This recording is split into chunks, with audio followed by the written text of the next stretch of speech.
Hola, hola, bienvenidos a un nuevo episodio de Entre Colegas Vet, el podcast donde 5 futuras médicas veterinarias nos juntamos para charlar sin filtros sobre temas veterinarios que nos apasionan. Yo soy Sofi y hoy tenemos un tema que no es tan famoso, pero que es súper importante, la arteritis viral equina o AVE. Camila aquí presente, me encanta hablar de caballos, así que este tema me fascina. Y Laura por aquí, lista para tirar la data técnica, pero sin aburrir. Y yo soy Sol. Hoy tenemos un episodio sobre una enfermedad que tiene un montón de implicaciones clínicas y económicas. Yo soy Sara y también estaré por aquí, hoy hablándoles sobre este tema que está buenísimo. Si sos vet o futuro vet, quédate, porque te voy a dejar una info clave que te va a servir un montón. La idea es que si alguna vez te llega un caso como este, ya sepas qué hacer y no te agarre por sorpresa. Así que, vamos allá. Así es, vamos a hablar de su origen, síntomas, cómo se diagnostica, cómo se previene, especialmente acá en Colombia. Y vamos a cerrar con un caso clínico real que analizamos en clase y que nos dejó con la boca abierta. Bueno, para arrancar, la arteritis viral equina es una enfermedad causada por un virus ARN de cadena simple, envuelto, que pertenece a la familia Arteriviridae. Este virus es súper especial porque puede persistir en ciertos caballos, especialmente en sementales enteros que se vuelven portadores crónicos sin mostrar síntomas. ¿Cierto, Camila? Exacto. Y lo más complicado es que estos sementales pueden parecer perfectamente sanos, pero siguen transmitiendo el virus, principalmente a través del semen. Por esto es una enfermedad que puede pasar desapercibida si no se hacen pruebas específicas. Pero ojo, ojito, no solo se transmite por vía sexual, también puede transmitirse por secreciones respiratorias como la saliva o los mocos, lo que hace que controlar un brote sea verdaderamente desafiante, sobre todo en lugares con muchos caballos como criaderos o clubes ecuestres. Y hay que aclarar que este virus es específico para los equinos, no afecta a otras especies. Su estrategia evolutiva es mantenerse en la población equina a través de estos sementales portadores. Pero Cami, ¿y eso cómo se transmite? ¿O qué? Porque si me vas a decir que se puede pasar fácil entre caballos, eso hay que tenerlo clarísimo, es súper importante saberlo, porque una cosa es que el virus exista y otra es entender cómo se riega, para poder cortar la cadena de transmisión antes de que cause más daño. Así que contanos, Cami, ¿cómo se transmite exactamente la arteritis viral equina? ¿Es solo por contacto directo o también por otras vías? ¿Cómo es eso? La transmisión tiene dos vías principales, la venérea a través del semen de sementales infectados y la respiratoria por contacto con secreciones. En criaderos o eventos ecuestres, la transmisión horizontal por vías respiratorias puede causar brotes explosivos.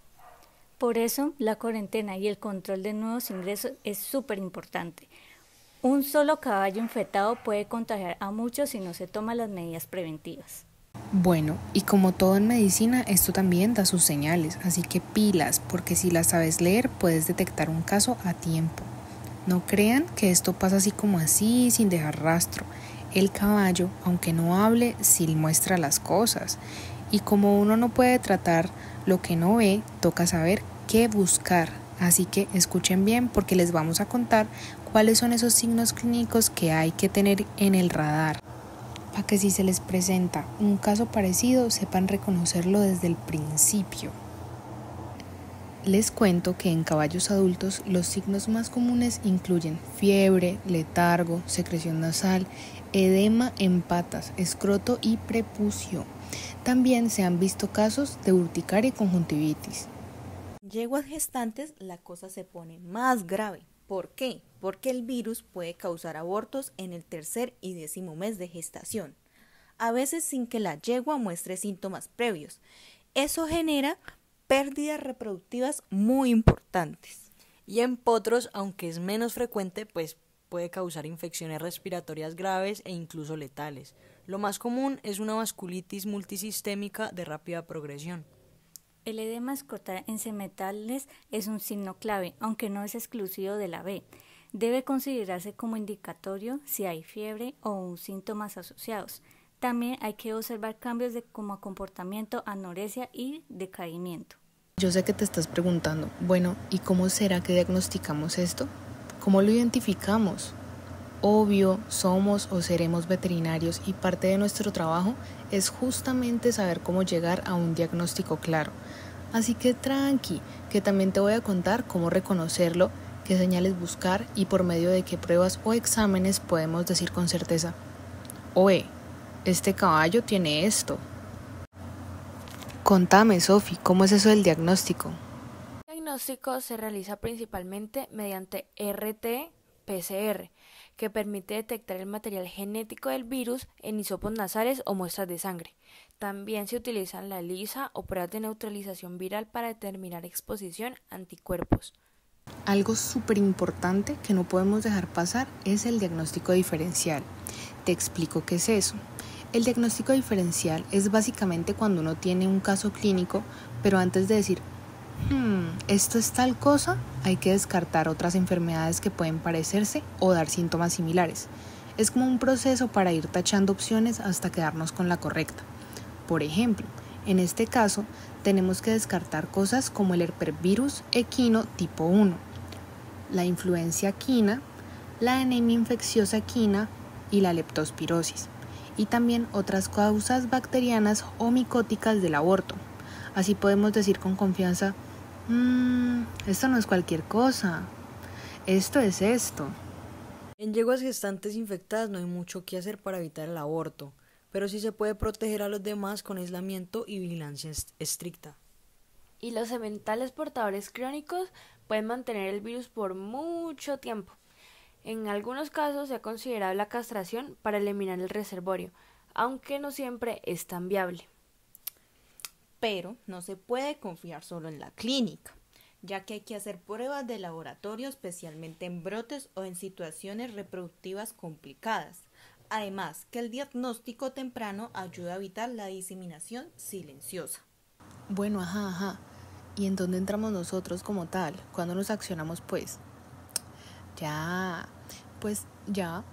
Ahora que sabemos que tiene el animal, nos toca entrar a hacer lo nuestro. Tratar de tratarlo, de ayudarlo, de manejar ese caso como se debe, porque para eso estudiamos. Y hablando de eso, Laura, contanos, ¿qué tienes para decirnos sobre el tratamiento de esta enfermedad? Que no existe tratamiento antiviral específico para la arteritis viral equina. ¿Qué? Me quedé como, what the fuck? ¿Esto es real? Dije yo, ¿esto es real? Bueno, sí, es real. Uy, ¿cómo así? ¿Y entonces qué hacemos o qué? Lo que se hace es un manejo sintomático, es decir, en casos de fiebre o inflamación, se usan antiinflamatorios no esteroideos como lo sería la fluoxetina-meglumina. Sí, en el caso clínico el semental afectado fue tratado con AINE y se mantuvo estable, sin nuevos picos febrilales. Además, se le hizo un monitoreo clínico y ecografías escrotales para evaluar la progresión. Como ya les había dicho antes, en yeguas gestantes no hay mucho que se pueda hacer si ya están infectadas, pero sí se puede proteger a las demás con aislamiento y vigilancia. Y en potros, si llegan a enfermar, el manejo incluye soporte intensivo. No, Laura, pero vení. Si eso no tiene cura ni tratamiento como tal, entonces ¿qué? ¿Todos los caballos con arteritis viral equina o qué? No, decirle a Camila que nos explique entonces cómo es la prevención o qué se hace para evitar que esto se riegue, porque si no, imagínate, un despeluque en el establo. Así que decirle a Cami que nos cuente qué medidas se toman, vacunas, aislamiento, manejo, cómo actuamos para prevenir esto. ¿Me puedes por favor comentar sobre la prevención y el control que tiene la enfermedad? Pues como ya lo dijiste, la clave está en prevenir y pues básicamente se recomienda hacer pruebas a los sementales antes de la reproducción y mantener cuarentena estricta para nuevos ingresos. También en algunos países hay vacunas con virus vivos modificados que ayudan a controlar la transmisión venereal y evitar el estado del portador. En Colombia no se usa masivamente, pero el ICA promueve monitoreo serológico y manejo responsable. Medidas de bioseguridad como higiene, separación de grupos, uso individual de herramientas y el control del personal que ingresan son fundamentales. Lo simple también salva. Y el papel del veterinario es clave. Ya saben, educar, asesorar y garantizar que se cumplan todos los protocolos. Sin educación no hay prevención sostenible. Y ya que mis compañeras lo dejaron súper claro que la prevención es la clave, que hay que hacer pruebas, aplicar bioseguridad y educar, yo les cuento que en Colombia no estamos solos en esto. El ICA, que es el Instituto Colombiano Agropecuario, ha implementado varias medidas para prevenir la arteritis viral equina en el país. Por ejemplo, desde hace años se controla el ingreso del semen, embriones y animales a través de normativas que exigen pruebas diagnósticas específicas. Hoy en día, la libreta sanitaria equina es un requisito obligatorio para movilizar caballos dentro del territorio nacional, y en eventos como ferias o exposiciones también se piden certificados y exámenes previos. Además, el ICA promueve el aislamiento de animales nuevos, el monitoreo serológico y campañas de educación para veterinarios y propietarios. Todo esto para evitar que la enfermedad entre o se riegue. Y ojo con esto, también es importante evitar la monta natural o la inseminación con semen no certificado durante brotes o en sementales sospechosos, porque ahí es donde podemos cortar la cadena de transmisión y proteger a toda la población equina. Bueno, colegas, y informándonos un poquito sobre esta enfermedad, encontramos un caso clínico muy interesante. Ay, sí, yo me acuerdo que ese fue un trabajo que hicimos en la universidad, ¿no? Se trató sobre un brote de ave en un centro de exhibición en Alemania con 50 sementales de razas pre, frisones, lipizanos y árabes. Pero espérate, Sofi, que yo creo que algunos están un poquito perdidos con eso de pre. ¿Pre qué? Yo les explico. Cuando hablamos de un semental pre, nos referimos a un caballo de pura raza española, PRE, pre, que es una raza originaria de España súper valorada por su elegancia y fuerza. Son caballos que se usan muchísimo en la doma clásica y en reproducción. Por eso es tan importante. Ay, sí.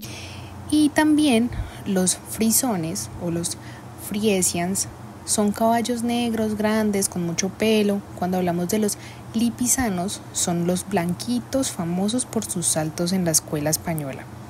Y los árabes, que son súper finos, resistentes y se reconocen fácil por su perfil curvo y cola bien levantada. Entonces no te perdas, solamente son razas. Pero qué pena, Sofi, seguí, que yo sé que este caso es súper interesante. Lo que lo hace tan interesante es que no era un criadero, sino una población de animales en exhibición. Increíble. Entonces, todo comenzó cuando un semental pre de 12 años fue introducido al grupo sin ninguna cuarentena. A las 6 semanas, el animal presentó fiebre alta, agrandamiento de ganglios mandibulares y edema escrotal no doloroso. Venga, cuénteme un poquito más sobre este caso clínico. Obvio, mira, te sigo contando. En ese caso, el caballo fue remitido al hospital equino de la Universidad Ludwig, donde le hicieron varias pruebas para confirmar el diagnóstico. Una de ellas fue la prueba llamada RT-PCR, que se hace con hisopos nasales. Es como un hisopo largo que se mete en la nariz del caballo para detectar el virus directamente. Esa prueba salió positiva para arteritis viral equina. Pero eso no fue todo. También le hicieron serología, que básicamente es un examen de sangre para ver si el cuerpo del caballo está produciendo defensas contra ese virus. Y ahí se vio algo muy importante. El caballo pasó de un título menor de 1.4 a un título de 1.128 en pocos días. Eso se llama seroconversión. Y lo que nos dice es que el sistema inmune del caballo sí respondió a una infección reciente. O sea que el virus no solo estaba presente, sino que ya había empezado a generar una respuesta en el cuerpo. A los días, otros 2 sementales comenzaron con signos similares. Ah, no. Uno dio positivo en PCR y el otro no, pero tenía linfadenopatía mandibular y contacto estrecho. Lo interesante es que los 3 estaban ubicados en la misma unidad del establo, la unidad A. Con razón. Esto sugiere fuertemente la transmisión horizontal por vía respiratoria. sin necesidad de contacto sexual. Y lo que más sorprendió es que no estaba en reproducción activa, era caballos de exhibición. Después del brote, imagínense que tomaron muestras de otros 10 animales, 7 tenían títulos altos de anticuerpos, y pues ustedes saben que eso indicaba que habían sido expuestos probablemente de forma subclínica. El brote sirvió como llamada de atención. Entonces ahí empezaron a implementar medidas de aislamiento, monitoreo de temperatura, barreras físicas y evaluación del estado serológico. Sin embargo, ya se había generado una diseminación significativa. ¿Sí ve la importancia de prevenir? Claro, totalmente de acuerdo. Total. Además, este caso nos deja una enseñanza clave. La arteritis viral equina no es una enfermedad que se quede solo en los criaderos. Muchas veces creemos que como los caballos deportivos o de exhibición en lugares más controlados no están en riesgo, pero ojo, este virus no distingue entre un semental de alto valor, un caballo de exposición o uno de trabajo. La realidad es que si no hay una vigilancia sanitaria constante, y me refiero a pruebas diagnósticas, control de la reproducción, monitoreo en eventos y todo eso, el virus se puede meter y salirse de control rapidísimo. Imagínate, un solo animal infectado en una concentración. No. Puede contagiar a muchos otros en cuestión de días. Y ahí es cuando se arma el problema serio, sobre todo si nadie se da cuenta a tiempo. Así que no es solo cosa de criaderos, ni de grandes hatos reproductores. Todos los caballos están en riesgos si no se aplican las medidas necesarias. Por eso la prevención no es opcional, es una responsabilidad compartida entre propietarios, médicos veterinarios y las autoridades sanitarias. Entonces, bueno, después de todo lo que hemos visto, que si la transmisión, el diagnóstico, los signos clínicos, la prevención y el papel del vet, es momento de amarrar todo esto y dejarles unas conclusiones claves, porque al final lo importante es que esta info no se quede solo en teoría, sino que la tengamos clara para cuando la necesitemos en la práctica. Así que atentos, que ahí van nuestros puntos más importantes. Bueno, sabemos que la arteritis viral equina no es solamente una enfermedad venérea, tiene un impacto silencioso pero enorme en la salud y economía equina. Y lo más grave es que muchas veces se subestima porque los signos clínicos pueden ser leves o pasar desapercibidos. Totalmente de acuerdo con Sol, la verdad. Y pues también no olvidemos el caso clínico que analizamos, lo demuestra clarísimo. La transmisión respiratoria es real y puede causar brotes grandes, incluso en animales que no están en programas reproductivos. Un solo ingreso sin cuarentena puede desatar un caos. Eso vemos. No, y es que por eso es que insistimos tanto en todo esto, porque al final del día, cosas como el diagnóstico temprano, hacer bien las pruebas de serología, aislar los nuevos ingresos antes de meterlos al hato, manejar con juicio los sementales y aplicar medidas de bioseguridad no son cosas opcionales ni para cuando haya tiempo, son obligatorias. No se trata solo de cumplir protocolos por cumplir, se trata de evitar brotes, pérdidas económicas, riesgos reproductivos y todo lo que puede desatar esta enfermedad si no se actúa a tiempo. Estas acciones son literalmente la base para prevenir desastres y si no se toman en serio, después no hay marcha atrás. Además, en países como Colombia, donde no hay vacunación masiva y la vigilancia depende de gran parte del veterinario, nuestra labor es esencial. Educar, implementar protocolos, hacer seguimiento e insistir, ese es nuestro papel. Importantísimo. Claro, y conocer esta enfermedad y saber cómo enfrentarla es una responsabilidad profesional. No podemos bajar la guardia ni subestimar a los portadores silenciosos. Nuestro trabajo empieza con la información, pero tiene que llegar hasta la acción. Ya saben, colegas, infórmense que no los vaya a coger desprevenidos una enfermedad como esta. Bueno, esperamos que en este episodio les ha sido muy útil. Nosotras aprendimos un montón investigando y analizándolo y nos dimos cuenta que la clave es tomarse en serio la enfermedad como está.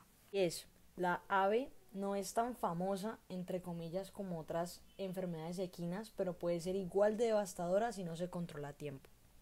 Y esto fue Entre Colegas Vet, su podcast veterinario favorito hecho con todo el corazón.